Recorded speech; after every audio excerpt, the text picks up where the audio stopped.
Hey guys, what's happening? How to enable Wi-Fi 6 for the fastest wireless speeds. So first of all, check device compatibility. Ensure your router and device support Wi-Fi 6, right?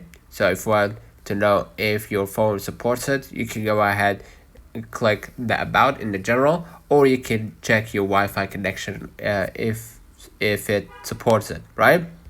Next, use a Wi-Fi or use a Wi-Fi 6 router, right? Upgrade if necessary, okay? And then enable the Wi-Fi 6 in the router settings. Log into your router's admin panel and activate the Wi-Fi 6 if not available or if not enabled by default. And connect to a 5G hertz band, right? Like for faster speeds, lower interference, right?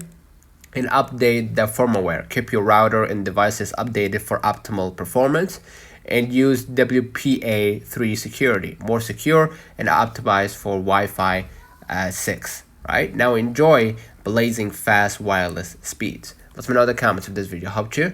Do not forget to like and subscribe. Thank you. We will catch you in the next time.